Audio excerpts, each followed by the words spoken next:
Welcome to the hottest real estate topics on the planet, keeping you up to date with all the creative ways to buy and sell real estate without bank qualifying, so anyone can build real income starting today. Here is another great show with Dealmaker Bill and Pete the Rookie.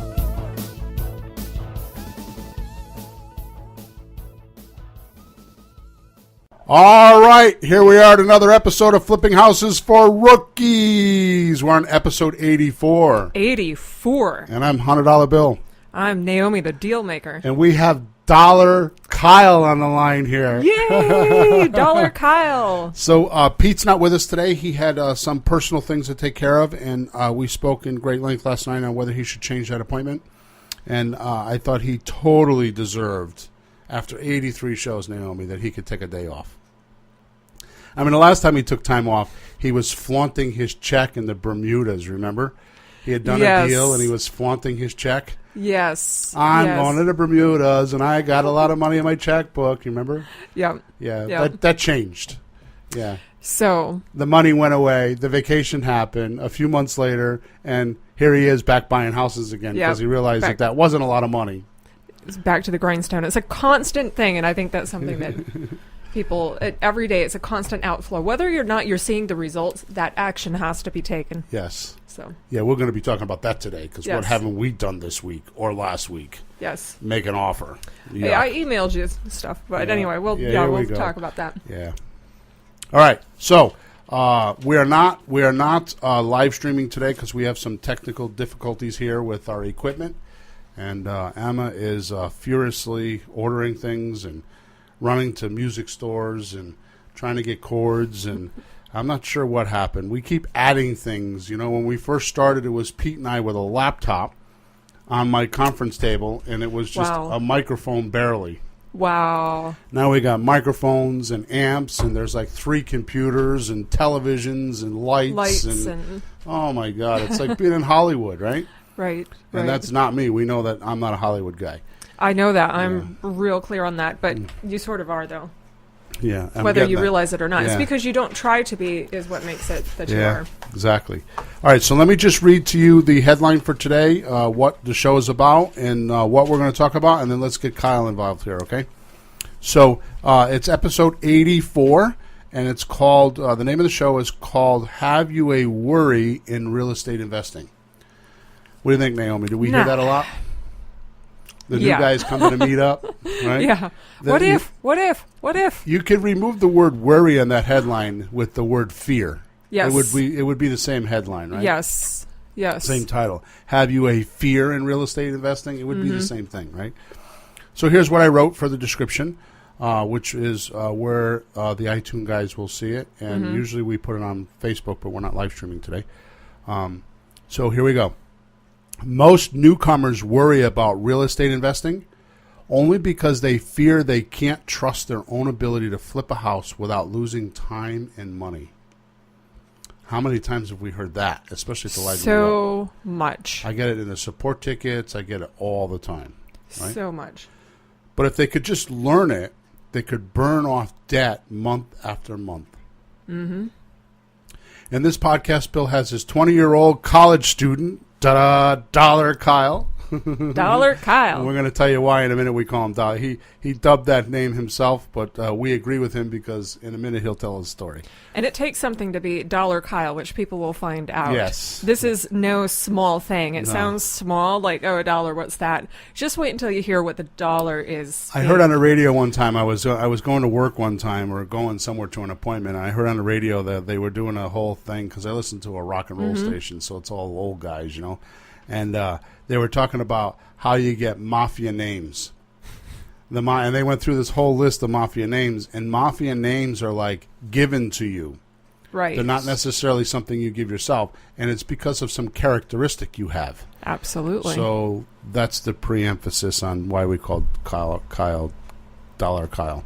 All right, so in this podcast, Bill has his 20-year-old college student explain how he used My Simple System and started flaunting profit checks.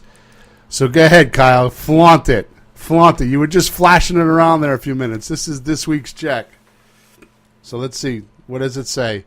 $1,767.50. 176750.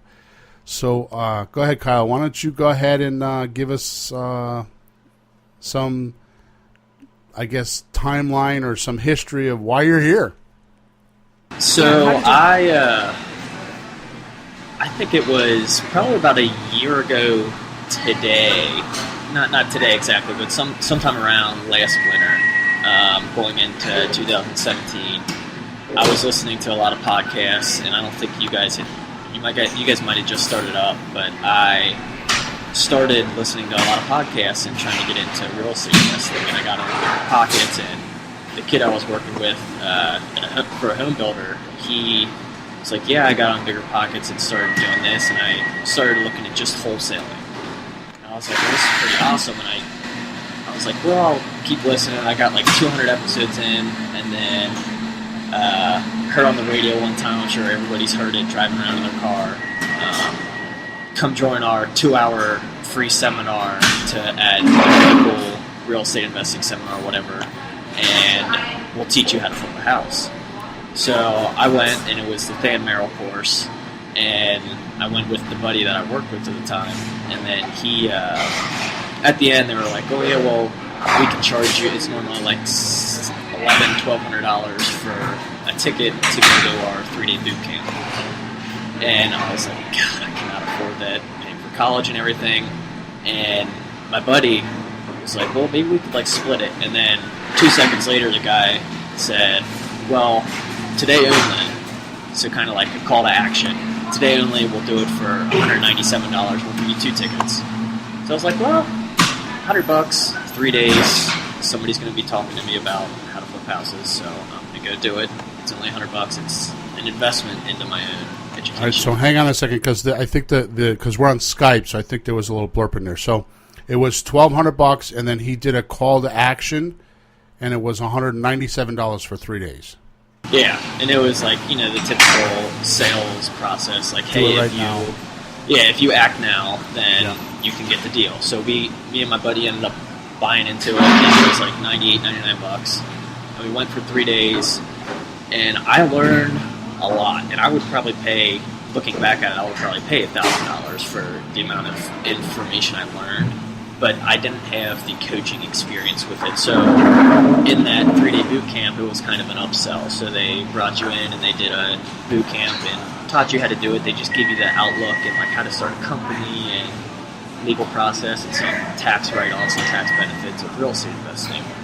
And I was like, well, this is cool. And then they had a kind of like in the back, the typical webinar or whatever, or the seminars, they have you rush to the back and try to buy products. So their aspect of it was they would talk to you and they would bring you back into the separate room and talk to you about if you qualified for the coaching. And I did not qualify, obviously, because I don't have the income as a college student and everything. I don't have the credit limits to put on my credit card like they wanted me to, but it was like $30,000 to $50,000 ranging in educational products. And I was like, God, that is expensive.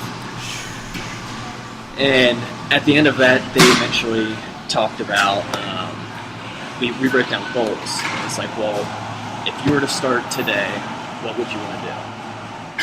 And I wrote down, I think it was like buy 1 duplex and wholesale 2 houses. Because I was focused on wholesaling because I was listening to wholesaling podcasts. So we got done with that and fast forward a couple months, and just randomly, I think I was listening to another wholesaling podcast, and the guy was like, if you want to get started, now is the time. You just need to dive in. There's no dipping your feet in the water. Just go do it. And when something comes up, you can do. So or you can figure it out. So what he was saying was, act now and figure the rest out later. Right. Yeah. So I decided to buy an inheritance list and started mailing. And got about 3 or 4 appointments, and it was all just kind of tire kickers wanting to get retail value and everything. And I was like, well, how come I can't pay retail value? Okay, so hang on one second. I just need to interrupt you. So you're in Cincinnati, correct? Yeah, correct. Okay, and you said that you bought an inheritance list, which means it's a list of names that you can get in the Midwest where people inherit houses. So Yeah, it's a list and I that you think- purchased. Yeah, and Okay, good. it was like $1.20 a name, and you can do it for, I think, any county across the country, but a lot of them are taken up. And luckily, the guy was like, "Yeah, normally this is sold out, but you can lock it in today if you want to." So I was like, "You know what? I got the money. Let's do it." Locked it in, had them do the letters for me, and they did it all. Set up the letters, had about 5 leads, and then I didn't realize at the time until I started listening to your podcast that you need to do a lot of follow-up. So I bought another list from them the second quarter, which was January and then April. So I bought the April list also and mailed that out. And then I was like, well, Bill's saying I got to do a lot of follow-up. So I sent out all my follow-up letters and actually skip traced to find the first deal. And this was like right in the time I was starting to become a coaching client because I wanted to figure out how to flip houses with no or little money down because I'm paying for college and everything, and I need to be able to do it while not using a lot of my own money. So I became a coaching client with you, and How'd you find the podcast? honestly, I think I was just looking up like house flipping podcasts. I just searched it on the iTunes podcast like store or whatever. It was because I already got done with the wholesaling one, and I was like, I need something else to just continue my education while I'm like working in the field and everything. So I found it, and I listened to like 5 or 6, and then I heard you mention one time you had a couple spots open up, so I got on a call with you. We talked about it and everything, and figured something out, and I joined, and then I think it was about 3 months in, I sent out my follow-up letters to the January list. So this was in September. I sent out my follow-up letters. So it was 8 months in, Right. which is terrible because I knew you should be doing it every month. Yeah. So it was bad. And I actually had to skip trace this one, and I sent it to a lady who owns a house on campus who bought it off of a foreclosure that somebody inherited. And Right. So hang on one second. So skip trace. That means that what happens is you can't find the owner, and there's companies that like are private eye companies that act like private eyes, and they have software, and they were able to find the owner for you. That's what you mean by skip trace, right? yeah, definitely. So basically, So then you find the person, and what happens? so I found out she lived out in Colorado and she didn't live in Cincinnati. So I sent her a letter, said, "Hey, I want to buy your house," and I don't have it in my bag. I have it in my car, but she made a copy of the letter, sent it back, and said, "Hey, this house is not for sale. I'm trying to renovate it and rent it out to college students, which would be people like me. But I have one for sale for $1 down in northern Kentucky." So I was like, is this a joke? Or what? Who would sell a house for $1? So I took a picture of it, I sent it to you, and I was like, what's going on here? So we ended up getting on the coaching call and everything, and you're like, dude, it's $1. Just buy it and figure the rest out later. So it goes back to that commit first and figure the rest out later kind of mentality. So I bought it, and I honestly had no clue what to do, and I hired a lawyer and everything to write out the contracts and got the LLC set up and bought the house in mid-October, and I believe I sold it the first wait week a minute, of December. wait a minute. Whoa. You hired a lawyer and set up an LLC. That was not advice from me, was it? No, you said it was advice from my lawyer. Because he said, if you're going to start buying houses, I want you to have your butt covered, just in case anything happens legally. Like if somebody were to go into the house to look at it and they were to fall through the floor, I don't want them suing you and you be owing a ton of money. So, but technically, we could have done the deal without the lawyer. oh, definitely, yeah, easily. I mean, it was literally just buying a house, putting it in my name, and. I mean, it's good advice. Don't get me wrong. I'm not gonna buck legal advice, but I mean that was just something you did on your own. Yeah, which was good. and I knew I could make a lot of profit with this to cover the costs and everything. I mean, it was like $100. But so I basically had them write up the contract and everything, and I used part of your contract in it. And we were looking at comps and everything. And I was like, wow, I think I can get 20 grand for this. So I started reaching out to people. About a month in, dropped the price from 20 grand to 15 grand. I got an offer from another wholesaler who was like, yeah, I'll put it under contract for, I think it was a month. And I will. You have to say that again. The internet cut out again. How much was the first contract for? The first contract was the offer? I think it was $14,500. So I was like, I don't want to put it under contract and lock it under contract when I'm doing the same type of marketing they are. So I went all around the city finding for sale by owners, all this stuff. Like I looked up rentals in the area on Craigslist, looked up rentals on Zillow, like any kind of person that would be able to buy this for like 20 grand, put 15 to 20 grand into it and rent it out. So they would be all in for 40 to 45, and in the end they'd be getting like $600 to $800 a month rent from it, which is a pretty solid return. Right. And I mean, it took forever. So I came on the coaching call and I was like, Bill, I literally cannot get this sold. And that's where I think the coaching has helped me the best, because it's kind of like a way to vent. And not only vent, but you give me kind of tips like, hey, relax, just focus on how this will benefit you, how this will benefit the end buyer, and how this will benefit the community.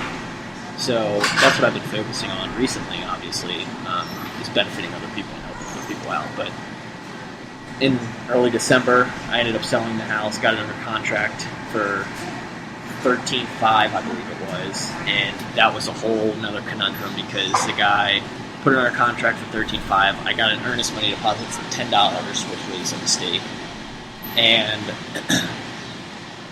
he never called me back. He went through the inspection process and everything. We found some foundation repair damage, and he said it would cost $1,500 to fix. And I was like, okay, cool, I'll just drop the price, $1,500, whatever you need, let's just get it done.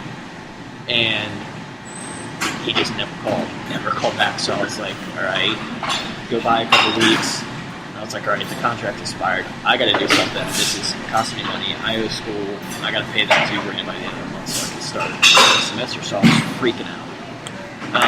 Yes, you were freaking out. Freaking out. I remember the calls. It's freaking out is a minuscule of what I was doing. Yes. And eventually I can't remember how I did it. I think I went to a RIA meeting. It was my first RIA meeting. I joined the RIA. I paid like $200 to join it. And it was the end of the year meeting to brag about a deal you had. So I went up and talked about how I had the most creative deal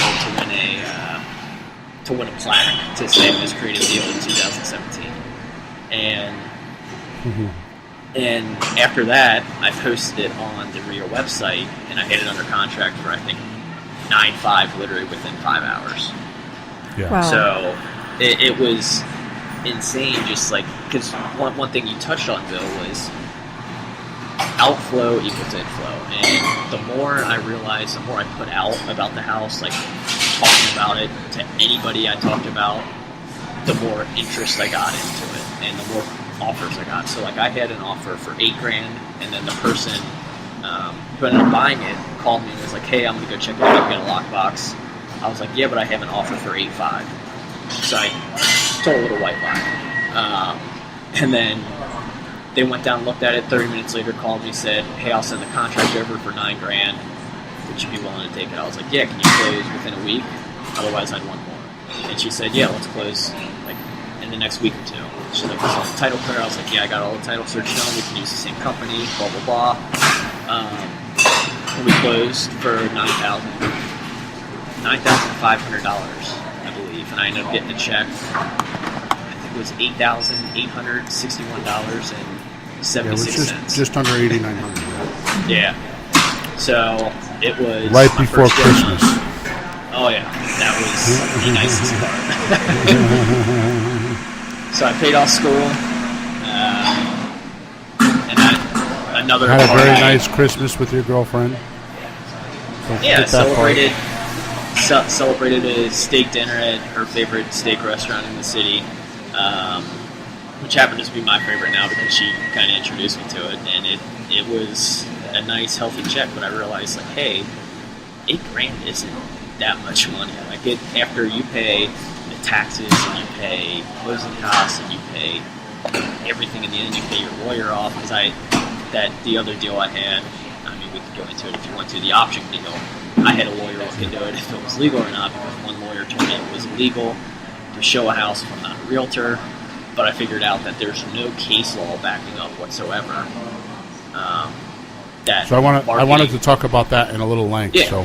So the second deal you had was just an option deal. So the first deal was there was no option or nothing because for $1 you just closed. Yeah. So he yeah. ended And up I think doing it a ended up, closing with a closing agent and Right. got a title and you own the house.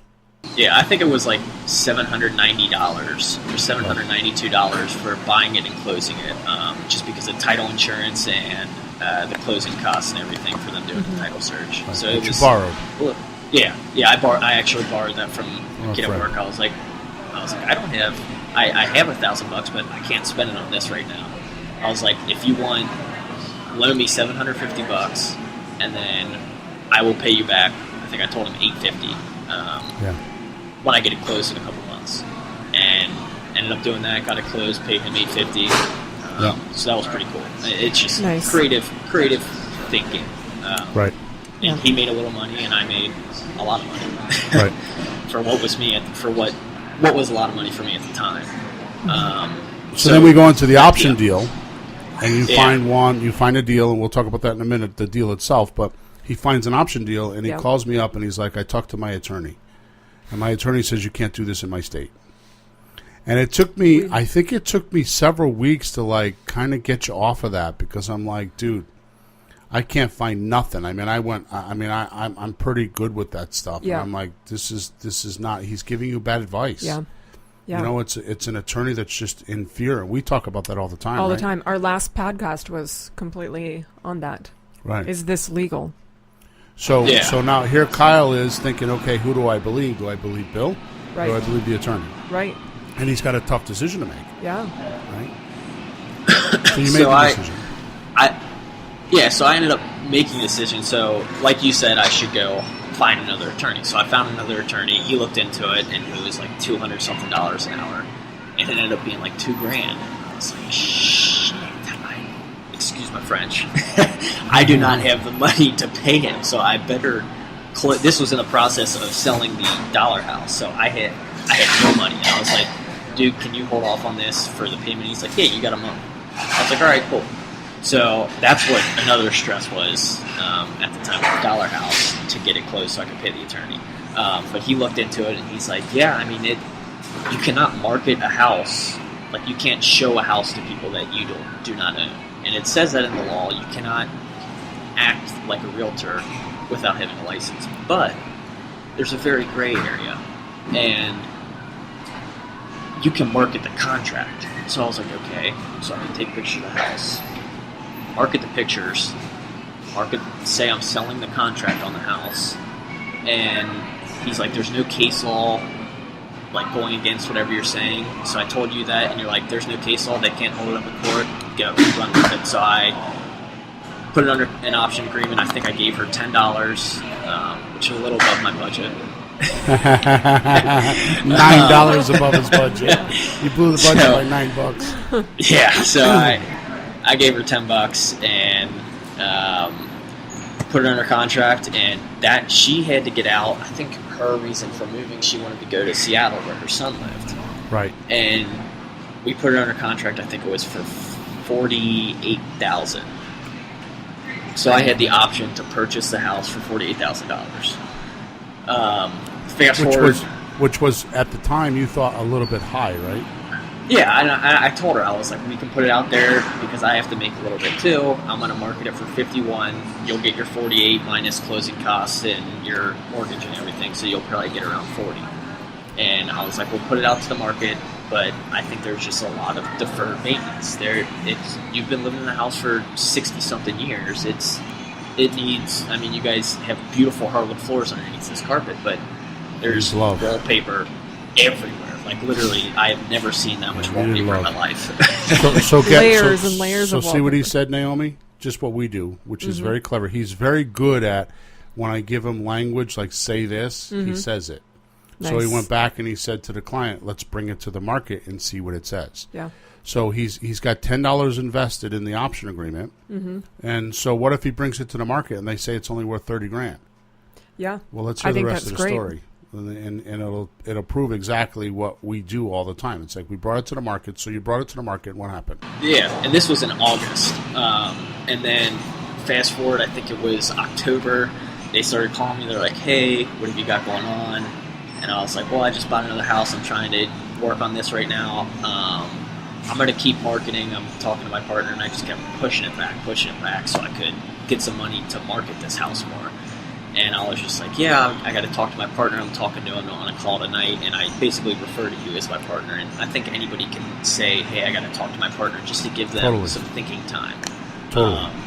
Just it's a little just time to so you don't rush to the moment and make a dumb decision. So that's what I did. And you're like, yeah, just talk to him, say, hey, just let's see if we can drop it down a couple grand. So we ended up doing that, and I was like, yeah, I'm going to do this mailing campaign. I'm going to do a door-to-door campaign. I'm going to put it up on Craigslist. It's a different price, different style of wording, and I'm going to put bandit signs around. And they called me a couple weeks later. They're like, hey, we haven't seen any signs or gotten any letters or anything. And I was like, dang it, they got me.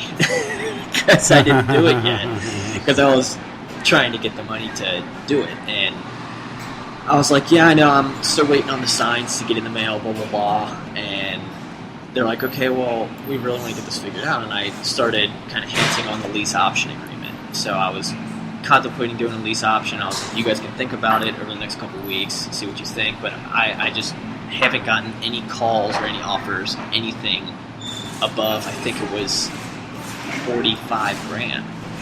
And I was like, can we drop it to like $40,000? And I guarantee this was January, and she needed to move out the middle of January. So I think the first week of January or the last week of December, somewhere around this time, I put it on Zillow, like you said, started Facebook ads, basically just choosing a demographic, like, hey, market to landlords, this, and this. I started calling all the landlords on Craigslist. I started finding for rent on Zillow, started calling all them, and right when I put it up on Zillow, I think it was within 5 hours, I think the time was, I got a call, hey, I want to see the house, I want to buy it, I'll give you $43,000 cash. So I had it on the contract, I rewrote the contract for $40,000, and then I wrote the contract with the end buyer for $43,000, and I think closed the second week of January, or the first week of January, and made $3,000 minus closing costs, which ended up being like $2,800. Right. So I just want to summarize because we talk about this.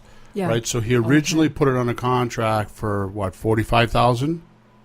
No, I believe it was $48,000. Yeah. And he took it to the market. Right. See what the market will do. Right. So we talk about this. So the only reason why a house doesn't sell is because it's too much money or it's dysfunctional. Yeah, it's simple. Supply and demand. Yeah, so dysfunctional simply means that, you got to walk through bedrooms to get in the kitchen, and, like I looked at a house a couple weeks ago, and the kitchen was in the basement, you know what I mean? It was like, that's dysfunctional, It's dysfunctional. And it wasn't that. I mean, it needed updating, but it wasn't dysfunctional. So he put it to the market. I would honestly, I would have moved in that house and bought it for, I think we talked about buying it because it's a hot neighborhood. I was going to use a hard money loan from one of the other coaching clients, Tim, and the girl he was investing with, and I was going to use a hard money loan from him and just buy it and give him part of the rent proceeds, just rent it out. But I ended up not doing that because I got an offer. So he goes back to the client and says, I brought it to the market. I mean, he did it very cordially, but it went back to the market, and that number's not good. But I know that $40,000 is. And then all of a sudden, 10 days later or 2 weeks later, he does a closing. Right. Now, right. But I think the importance is having that conversation with the seller let's see what the market will do. Right. And the point is that the market itself gave him statistics, so he can go back and say, well, it's not going to happen. Right. Now here's the point. He made $3,000. Is that a lot of money? Well, how many hours did you think you put into it? I think for that it was. I think it was probably 5 to 10. In between, I mean, if you include like calling them and talking to them on the phone, it was between probably around 5 to 7 hours. Right. So it wasn't too much. So let's just do the math on that. So you said you got a check for $2,800. Let's get the calculator to work here. 28, 21, I believe it was. All right. So 28, 21 divided by 7. 7. Yeah. So it's $403 an hour. Yeah. So it's not that he made $3,000. It's he made $403 an hour as a college student. Right. In Cincinnati, which is not like some like hot market that everybody's like trying to jump to. You know what I mean? I mean, it's just a regular, everyday type of market. Just out of curiosity, what are you going to school for? What are you majoring in? Urban planning, but I'm going to try to do, obviously, more real estate stuff.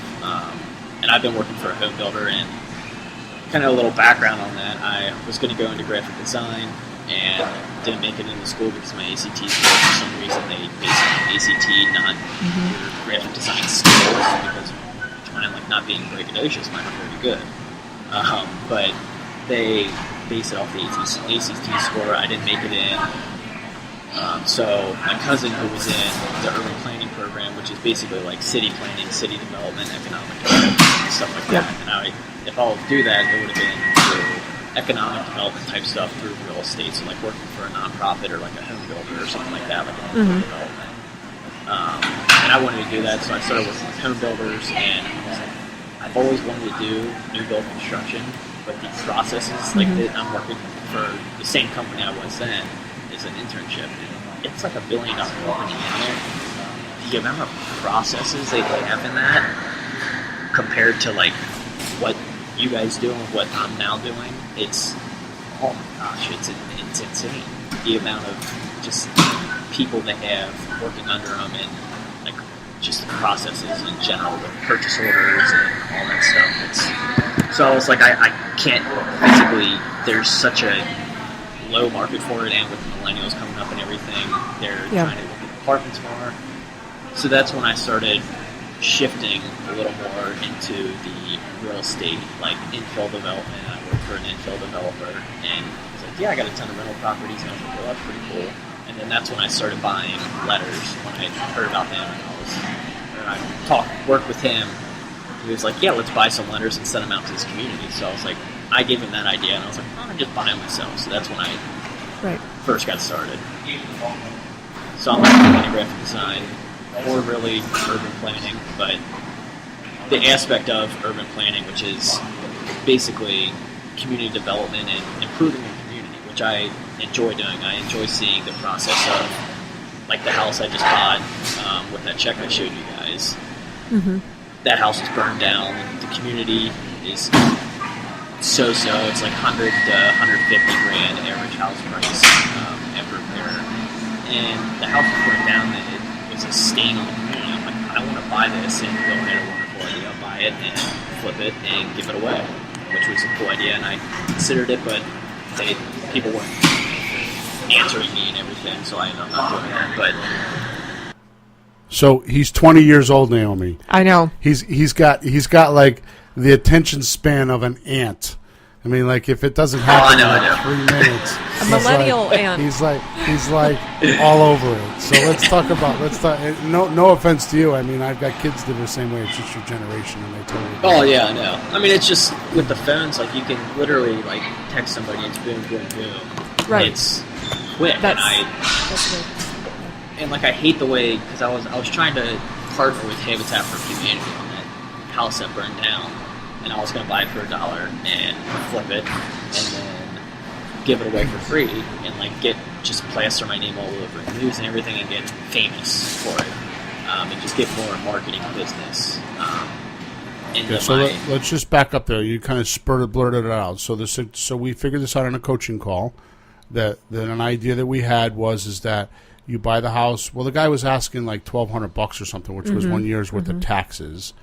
And then eventually you just kept talking to him, and you got it down to the dollar. To a which dollar. Is why we're calling Dollar it Kyle. Dollar Kyle, because it's like plastered on your forehead. Give me Dollar a dollar Kyle and I'll strikes sell your again. house. So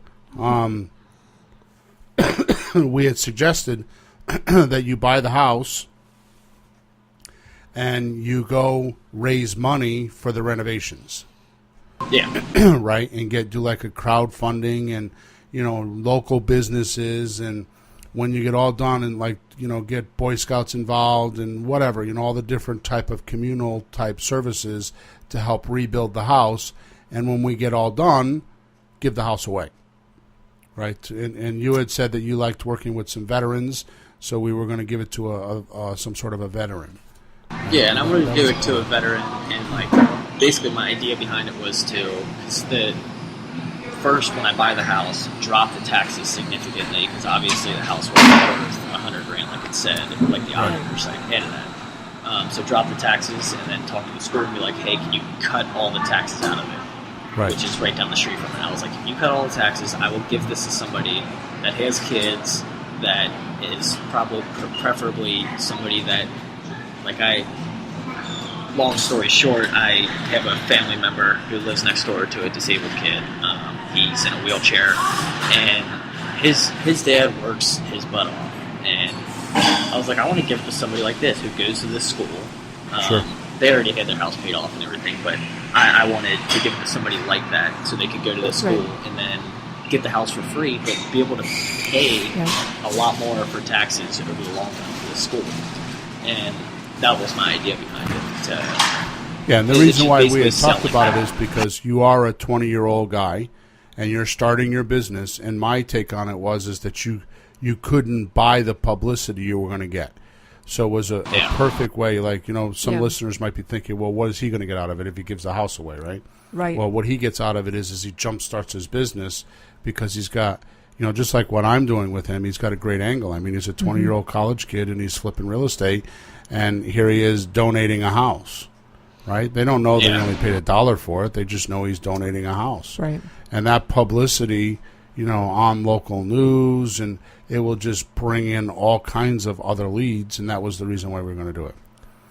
Yeah. But somebody came along with a check instead. Put an end to that. Yeah, so we talked on the coaching call on Monday, and we talked about it for about an hour, which was a lot longer. And I was like, all right, I'm going to call Habitat for Humanity. I called him on Thursday while I was at work around noon. Called him, left a message, and in the back of my head I was thinking, if they don't respond by tomorrow night, which is Friday night, if they don't respond by Friday night, I'm going to start searching for a buyer, and I will find a buyer by Saturday. So I already had the guy talked down to $1.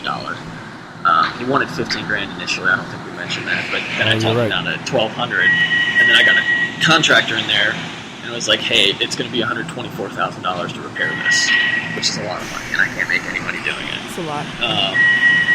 So I never got a call from Habitat for Humanity, because I'm impatient, and I just think, this is a little rant, the government is so inefficient with phone calls and stuff like that. Yeah. Just like nonprofits, they don't answer their phones. And I was like, all right, this is money out of my pocket if I'm not doing it. So I wanted to help the seller out.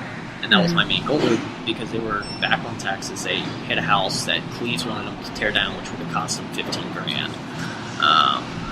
And I was like, I want to get him out of it before they want him to tear it down. So I searched that night, found a couple houses that were new builds, like infill development, and they sold them for around $150,000 brand new on vacant lots that they built. So I did all this backtracking, and I think it's pretty cool the way I do it, but I don't know, it's probably normal. But I tracked down who owned it, who marketed it, so I called the realtor, and I found out, I noticed on the LLC of the person who owned that house previously, the realtor is now part of that LLC. So I called the realtor. I was like, hey, I know you're a part owner in this company. I saw it on the Secretary of State. Would you guys want to buy this house? And she's like, well, yeah, that sounds like a fair price.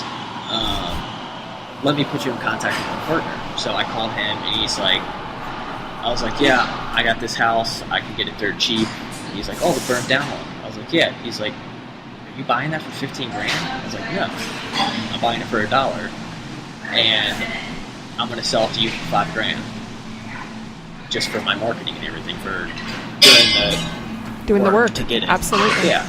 And I was like, but if you can close within 2 weeks, I'll give it to you for $3,000. And he's like, let me drive by it. Actually, no, I'm not going to drive by it. I'm going to I'll write a check right now for $3,000, and we can go to the closing within a couple of weeks after you get the title search done. And here we are 2 weeks later, closed yesterday. I ended up giving the seller $1,000 so he could help pay for taxes, because I think if I would have went forward saying, hey, I'm making money off of this and I'm buying it for $1, I think it would have bit me in the butt in the end. So I was like, yeah, I'll give you $1,000. Yeah. And I was like, yeah, I'll give you $1,000. And he was so thankful, which felt awesome. And he's actually, yesterday after the closing, he could not stop thanking me, which just felt good that I helped him, because he hated going to the property, making sure nobody's breaking in, because the whole roof was gone, and like there's fire damage everywhere, and he just kept thanking me and thanking me and thanking me, and I was like, I mean, literally, all I would want you to do is just go and write a review on my Facebook page. So that's what he's doing for me. But I ended up making $1,767.50 from it instead of $2,700. Yeah, that was the other deal. Yeah. And we had talked about that, because we had talked about, what should you do in that case, and it's like, I mean, where I would have done exactly what you would have done. I would have definitely, I mean, it's the karma will go much further than the $1,000. And I wish I would have told the end buyer, like, hey, I'll do it for $5,000, and I could have given the guy $2,000, but it was too late, because I keep looking back on it now, and it's a mistake I learned from. But I should have said, hey, my price is firm at $5,000. You guys literally get this house for $5,000. It'll cost $5,000 to $10,000 for you to tear it down, and I can give him $2,000. But I mean, in the end, like you always say, Bill, it's the ultimate goal is you gotta tell the seller, like the motivated seller, you gotta tell them you are here to help them. You're not like the typical investor. You're a professional home buyer, and that's what I've been doing, and that's why I've been getting more deals and more leads, because I'm genuinely concerned about helping them and figuring out their problems. Right. So, I understand when you first go in, you don't understand what to do, and I understand that there's people that are listening to this podcast that don't want a coach like me. Okay, which I understand. But really, at the end of the day, how hard is it once you do it a few times? After I did it the first time, that wholesale, the dollar deal, I was like, wow, this really isn't that hard. It's just marketing. It's just being upfront and honest and not trying to screw people over, and just like outflow equals inflow. Right. That's like an amazing thing, isn't it? Oh yeah, it's crazy. But yeah, and I mean, it's not that hard. So like, even if people join like I know you have a new program coming on. If people do that for I think a couple $100, and you walk them through it, because I saw the video of you going through it, and I wanted to see it just to see if I could gain any more knowledge from it.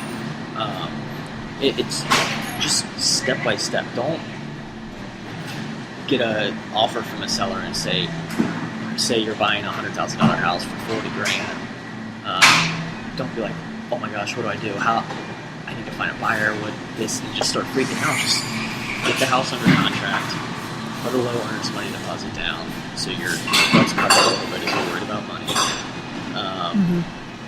and just take do the it next step by step. Yeah, and just literally Google you can Google anything nowadays. Like if you don't want to hire a coach, or like you don't want to hire you, Bill, or another like one of all the real estate investing gurus, just Google it. Hey, what is the process of buying and selling a house?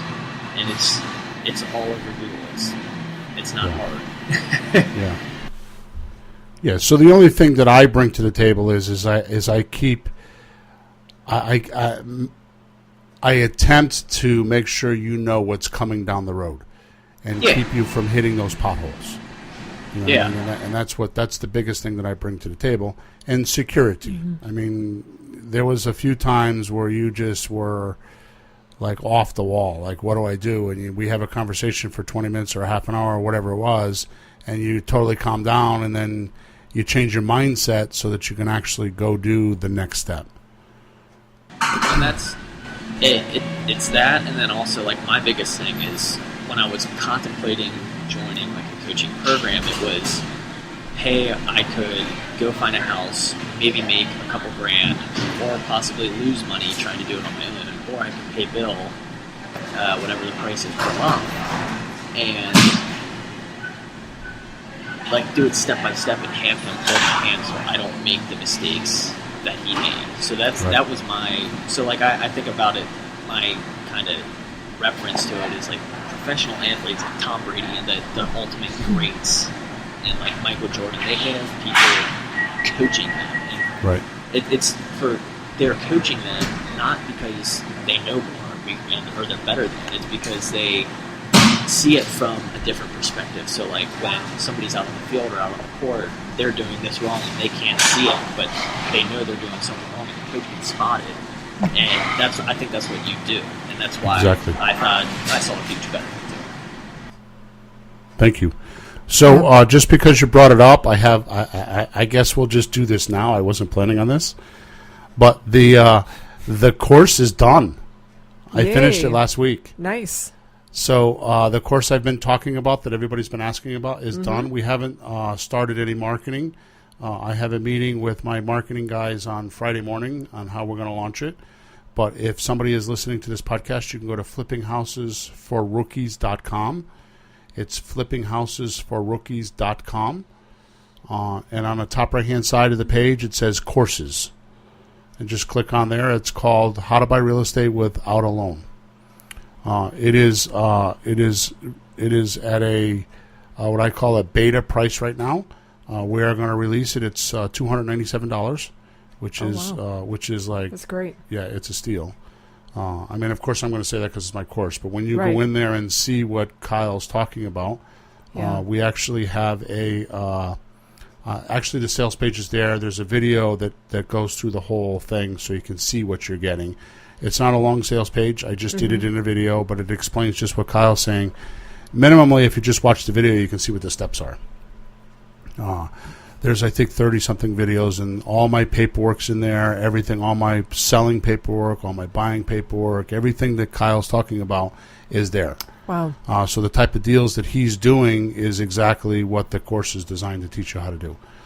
Now, I'm not here to pitch it. It's just because you brought it up. But if you go to flippinghousesforrookies.com, go to courses, it's there. The actual price is going to be $500, $497.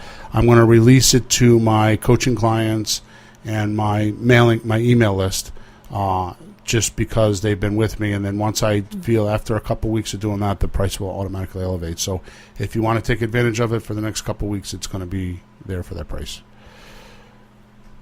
Yeah, and I think and this isn't like pitching or anything, but it's I think that is a very, very, very fair number. Like I think you were giving it away just because of like the amount of knowledge I learned. I think you're charging coaching clients not enough money just because that's what I enjoy about it is you can go with the typical real estate guru and buy their $500 course and just watch all these CDs and videos and learn all this and have like an offset coach who's done it, but they haven't done it to the extent that these gurus have. And you don't even know if these gurus are making deals, but you join the program or whatever, you do buy the new program that you have out, and you are there walking them through the step, and we're doing a deal. personal. Yeah, you're doing the deal and it's more personal. That's what I like about it. Like, I don't like in college sitting in a classroom of 100 to 200 people. That's why I'm in the major I'm in, because I can sit in a classroom of 15 to 20 and get a lot more personal coaching in the classroom. And that's what I like most about like the flipping houses for rookies, like programs. And you want to know why it's like that, Kyle? Because I make my money flipping houses. That's how I pay my bills. That's how I pay my bills, is by flipping houses. So I mean, obviously, at this point, there's expenses. We're buying equipment, and of course, I have to pay Emma, and I have a few other people on my team that I have to take care of. So obviously, money begets money, right? But I don't need to. And I have had at least 3 very powerful, influential people on the internet that have told me that the course that we're talking about is easily $2,000. No problem at all. They're like, give it to me, and I will sell you hundreds of these for $2,000. And I don't know. I'd rather just go to the people, and I'd rather have people like you, right? That are actually. I mean, look what we've done to your life.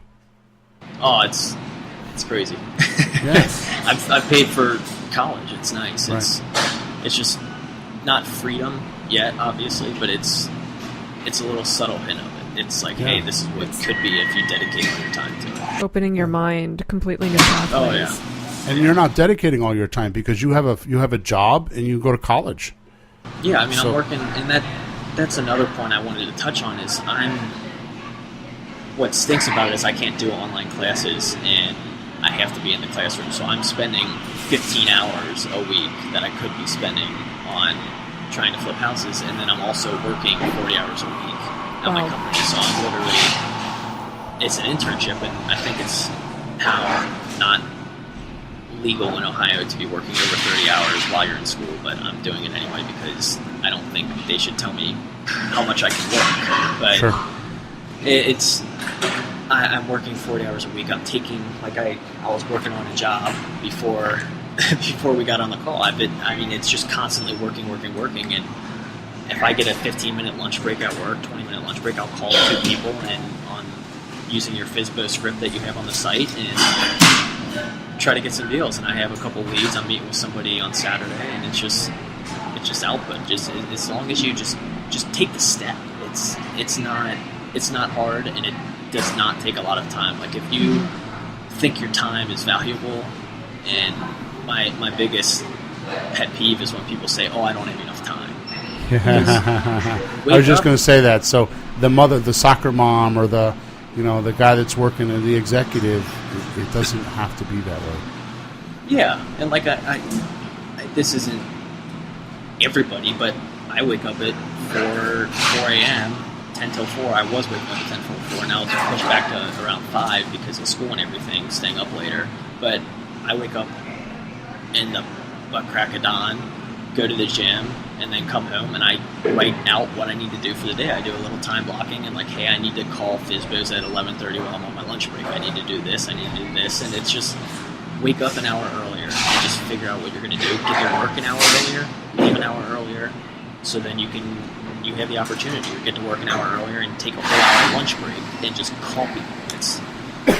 So let's just touch upon that for a minute. You keep talking about calling for sale by owners, which is the most popular way we're doing it nowadays. So what would you say to somebody that was nervous about getting on the phone and actually doing that? I mean, we have a script, so what about all that?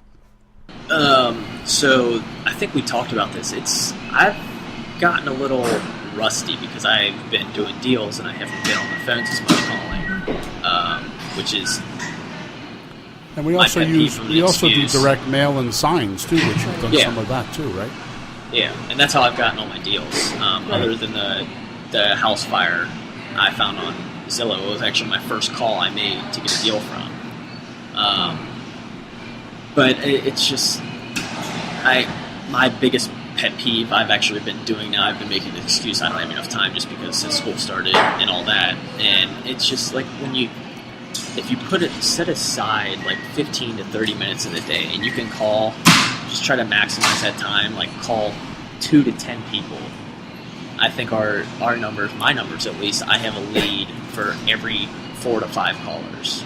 Every 4 to 5 calls, I have one lead, and that's just because I'm going more in depth. Unlike you guys are just having a call blast out there, and you guys use a program for it and everything. But I'm going more in depth and kind of doing a little research on the property and everything to see if I could do like a wholesale deal or what I could do, which might not be the right thing, but at the same time, I know it has worked. So it's just a different technique, I guess. But So about how many phone calls do you think or how many people do you think you need to talk to before you actually get through the fear of talking to somebody? When I was first sketchy on it, when I did yellow letters, I was very rusty. I've always been a shy kid, and I haven't talked to people well. So I kind of gotten out of my shell with that a little bit, and I've started to talk to people more. But I think it's been probably about 15 to 20, you'll start to realize, like, hey, I kind of memorized the script from going through it with all these people. It takes about, I'd say 15 to 20 to really be like, okay, well, this is not that hard, and you break out of your comfort zone. And that's where I think the most growth in a person is possible. Like, I read all these growth books and everything, and like self-motivation books, and to do extraordinary things, you need to get out of your comfort zone.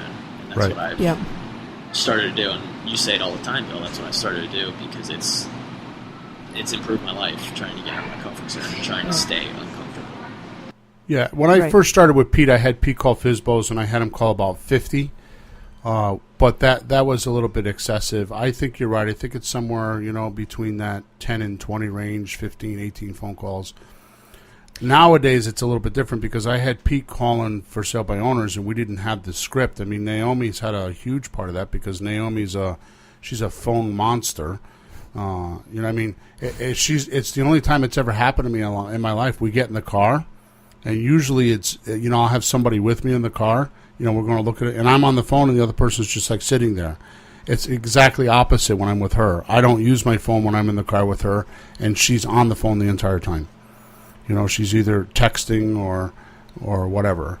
Yeah, she's trying to do deals, and that's another thing. Like, it might sound dangerous, but if once you get the process down, you could just, while you're driving, I'm not condoning texting and driving, calling and driving, but I have done it. I memorized the FSBO script, and I just go through it. I'll call somebody like, hey, I'm looking at your house, and like there's a couple of them that I've called just to test it out that are people who have gutted a house, and I just do it while I'm driving just so I can maximize my time, because I hate being inefficient and I hate wasting time doing stuff. And I'll call people, and I got an appointment this Saturday just by asking, just ask questions, just be normal. Right. Well, the interesting thing is these people want to sell their house. Exactly. Yeah. And like we talk about all the time, they don't want you to buy it. When you first call, they don't want you to buy their house. What they want is they want an offer to find out if you guys are on the same page. So they're waiting for you to give an offer. So you just, so before you give them an offer, you just make sure you had the right amount of information that you feel comfortable spending your time on giving them an offer. And this script does that. We call it the opening caller script. Yeah. And this script does that. It figures out if you follow the script. Now, we have opening callers, and some are very good at it, and some aren't.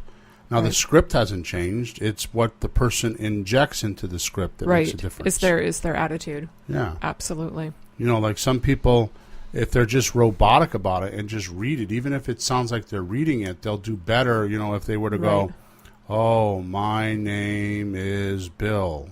Even if it was like that, it would be better than injecting your own language or your own considerations into the script, because we've tested it, and everyone, right, Naomi? I mean, how many people we talk to about the script? It always comes back. You call between 4 and 6 people. Right. And you get a lead. Right.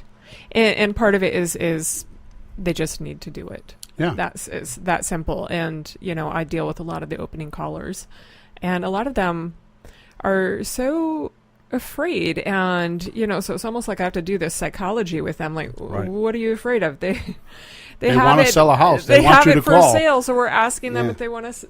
Right. I don't get that. I don't get that. But the whole thing of what you said, Kyle, and getting comfortable with the uncomfortable. And, okay, so we're providing a solution to somebody. And apparently, I think it gets into the psychology of somebody, because to be a solution provider puts you into a state of responsibility. Yeah. And not everybody is comfortable in being in that state of responsibility.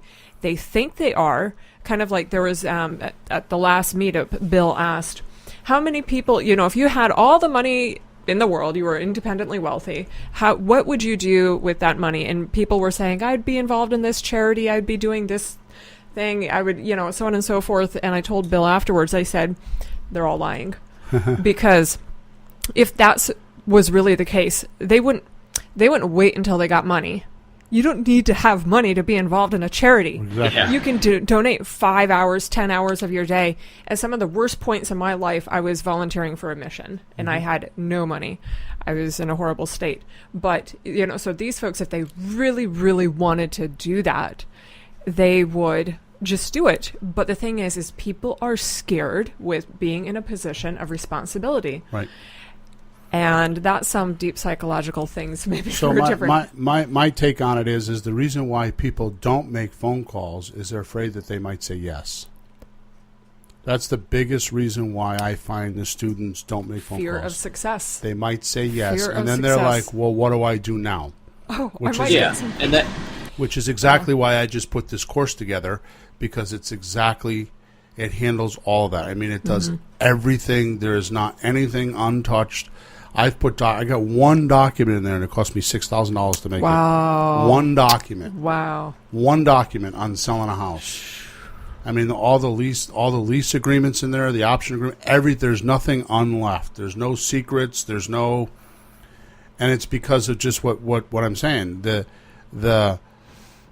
They're afraid that if they call up and say, will you sell me your house, they'll be like, oh no, now what do I do? Yeah. And Kyle's just been for an hour telling us how he went over those hurdles. Yeah. Yeah, and something I wrote down, we were talking about, or you mentioned at the intro, like the word fear. So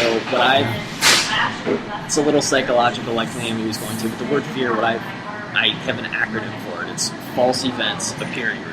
It's Yes. people are like, oh well, what if I lose money? What if I lose money? What if I screw this up? What if I do this wrong? Why don't you shift? We always talk about mindset on the coaching calls and everything, and that's what I love about it. Why don't you shift your mindset to thinking, well, what if I do this deal? What if I do make Right. $50,000 on this deal? What if I do make Right. $5,000 on this deal? How would it change my life to, I could buy my kids nicer Christmas presents if you're struggling around Christmas time or something. I could Right. pay off medical bills. It's what if the good. If you focus on the good, the good comes back. It sounds complicated, but it's very, very simple. Yeah. Say it again. Fear is faulty. False events appearing real. False events appearing real. That's Right. good, Kyle. And I think there's a saying by a billionaire, what is his name? Mark Cuba? yeah. Anyhow. Cuban. Cuban? Anyhow. But the saying is, screw it. Let's do it. Yeah. Screw Yeah. it. Just get her done, And that's the attitude you have to take. Let's just go at it. Because some people are, in countries that they are so bound up, they cannot do anything. There's no opportunity. And here they are in America or maybe other economically advanced countries. And they can go do something. They can make a phone call and get a deal and on it goes. You're unleashed.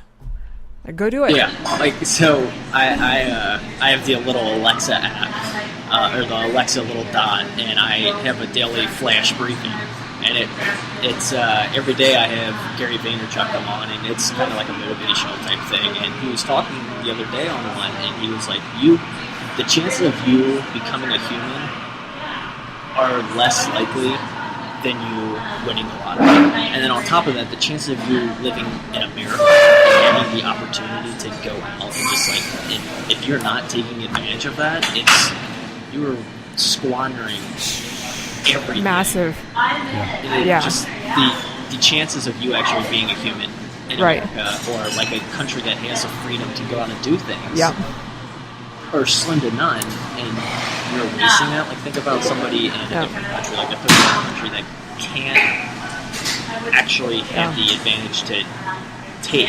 And like, if they were here in America, they're like, I know a lot of immigrants who are just killing it, like Russians and that are absolutely killing it because they get that viewpoint. They get it. They're like, we're unleashed. They have the opportunity. It's they've had the oppression and suppression, and now they don't have it. Whereas a lot of Americans are like working, you know, at maybe a fast food place, and poor me, you know. It's like, no, if you're here, you know, you can improve.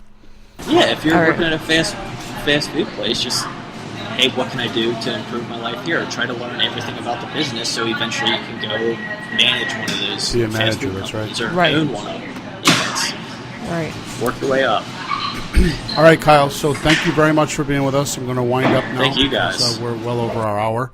So today's title is "Have You a Worry in Real Estate Investing?" I think we've covered that. Yes. And in summary, I wrote most newcomers worry about real estate investing only because they fear they can't trust their own ability to flip a house without losing time and money. I think we have evidence. We've flaunted Kyle around enough about that. But if they could just learn it, they could burn debt month after month. In this podcast, we're going to show you how Kyle did it, and we did that. So I think we've fulfilled our promises. Kyle, do you have some way that you can, if people wanted to reach out to you, they could contact you? Email, website, Facebook, something like that? An email, if they want to reach out to me, it's myproperoffer@gmail.com. That's just my business email. So it's myproperoffer@gmail.com. All spelled out. myproperoffer@gmail.com. myproperoffer@gmail.com. So if you have a question for Kyle and you guys think that I'm like staging him or something like that, then go talk to him directly, because he completely volunteered to do this. So actually, he nudged me to do it. My proper offer. I'm very glad I did. I just want more people to be able to take advantage of it, like the opportunity that you're presenting people for the price. Thank you. All right, so you can reach us at info@flippinghouses.club. That's info@flippinghouses.club if you have any questions. If you want to go get the new course, it's at flippinghousesforrookies.com. That's flippinghousesforrookies.com. Top right-hand side, you'll see a link that says courses, or if you just scroll down to the bottom of the page, it's there. The new site is so much easier to use than the old site, and you can go check it out there. And then, of course, if you want to check out our podcast, you can go to flippinghouses.club/podcast. If you do go there, please leave us a review. I was checking out the reviews the other day. You guys are very generous with the reviews. Thank you very much. But if you go to flippinghouses.club/podcast, top right-hand side of the page says iTunes. If you're not using iTunes, there's a few other buttons there. But please go give us a review, because I think at this point we're working on almost 700,000 downloads, and I can't believe it's gone this far. Nice. Oh, so that's really great. Good. Wow. So, all right, guys. Yep. One more thing before I go. It's a metaphor I've always followed since my previous mentor told me that one sentence to keep in mind if you're considering like hopping onto the train of trying to get into real estate is just start cooking eggs. Start cooking eggs. How do you cook eggs? How do you cook eggs? Step by step. Just do it. Yep. Start cooking Just eggs. get started and you'll figure it out. Yeah. Nice. That's good. That's very good. That's great, I also Kyle. realized if somebody's interested in coaching, I do have a couple openings right now. I've had a few guys that have moved away or whatever. So I have a couple openings. So you can go to flippinghouses.club/advanced coaching. That's flippinghouses.club/advanced coaching. It's an application process, so you just go through and just read how it works. It describes everything there, and just click on the application. It comes right to me, and then I personally will call you. Okay, Kyle, again, thank you very much. I love your sincerity and your honesty. And, oh, yeah, by the way, get off the damn phone and go make some phone calls and get a deal done, would you? I need to. I don't have any in my pipeline right now. Yeah, exactly. be talking about that. All right, and All Naomi, right. thanks. And we'll make sure that Pete catches up with us. Make sure that he listens to the video. Listens to the podcast so he knows what's going on. All right, guys, over and out. Thanks for tuning in to the hottest real estate topics on the planet with Bill and Pete. If you want to continue learning how to buy and sell real estate without money or credit, head over to flippinghouses.club for some cutting-edge real estate wealth tools. Or contact us at info@flippinghouses.club.